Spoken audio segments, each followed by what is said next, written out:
аракетин кылыш керек. Мындай отургандан бес болуп дейм. Курманчылык кылып келиш керек бул жака. Үйрөнүп алса жана жакшы. Эми өзүңө биринчиден өзүңө уважение кылыш керек экен да адам. Адам өзү ана келем, мына келем деп жүрө берет экенсиң негизи. Менде деле семья бар, 2 балам бар да. Анан ана келем, мына келем деп жүрүп ушинтип жүргөндөр адамдар көп да азыр, мисалы семейный. Эми мисалы бияка келсем акча жагынан, квартира жагынан, эми чет жактан келгендерчи. Кандай жашайм деген немени ошону жеңе билиш керек да. Рисковать этиш керек, өзүңө вложение кылып. Үйүндө отуруп антип эметкенден результат чыкпайт да. Рисковать этиш керек. Келиш керек. Окуш керек. Жок. Жок, нөлдөн болчу. Жок, буга чейин келечекти да машинанын маркасын да билбейт экен. Нөлдөн окуп атам. Бул кесип кызыгат эле эмесми? Кызыгуу менен келдим. Эле манаканы тиктоктон көргөм. Өзү Казакстанга окуганы кетип барайын деп аткам да. Анан тиктоктон Кыргызстандан көрүп калдым. Кыргызстанга эле барайын деп ошо бияка келдим. Мен бул окуу жайды күзүндө тикток көрүп атып, тиктоктон көрүп калдым Элеман байкенин сабак болуп атат, кыргызча курстар дегенден ошого кызыгып стройкада иштейт болчумун. Анан ошондон бул жакты бир көрөйүн деген максат менен келип бир көрүп, анан бир көргөндө жагып, ошо менен окуп, азыркы күнгө чейин окуп жүрөм. Азыр мынакей 3 ай 4 айдан бери окуп жүрөм. Жакшы болуп атат буюрса. Мен негизи Россияда мигрант болуп иштеп жүргөндө эле ошондо бул жерден Элеман байкенин видеосун көргөм да ютубтардан.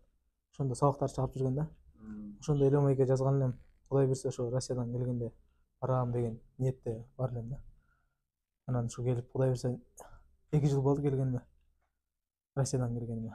Анан ошол жерге эми Элеман байке бияктан келип стол ачыптыр. Анан баягы күнү да ютубтан көрүп калып, ошо Элеман байкен ушу жерде Бишкекте ачылдык дегенден келдим да. Окуп өзүм немем. Мен негизи башка окууду деп келгем, окуганычы. Анан ал деле электрик боюнча болчу. Анан интернеттен атам көрүп ошол жактан ошону көр дегенден келип ушинтип келип кирип окуп калдым. 3 айдын ичинде өзү 3 ай негизи аз. Өзүм деңгээлим боюнча 50% алдым окшойт. Нөлдөн келгендечи. Көп нерсени үйрөнүп, көп нерсени түшүнүп калдым да азырчы.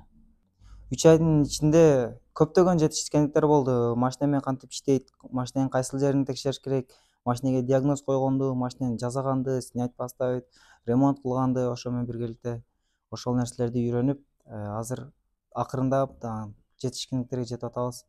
Дагы деле үйрөнүп атабыз азыр. Бул жерден ошо машинаны эми толук үйрөнбөсөк дагы уже түшүндүк да эми кандай экен машиналарды. Жакшы эле үйрөнүп калдык энди нөлдөн келгем. 100% десем деле эми жакшы эле нормальный эле болуп калды да. Мага кызыккан үчүн бүт жери эле жакты. Түшүнүш үчүнчү. Мен мындай кичинеме болгон үчүн айтып аткан жерин түшүнүп кетаттым да. Түшүнүп, ушундай болот экен депчи. Практикасына келген болсок, практика өтө жакшы, өтө сонун. Бүт нерсени көрүп, кол менен кармап үйрөнүпчү. Өтө сонун болот да. Теория жагынан болсо бүт баарын түшүндүрүп, чыгызып, ушундай болот деп ошого көп басымдуу жасады. Бул жерде 9да келебиз. 9дан 5ке чейин практика болот. Андан кийин 2 саат сабак болот да. Ошол жагы жакшы болду. Күндө мисалы бизде жылы жаңы машиналар келет да бул жактарга.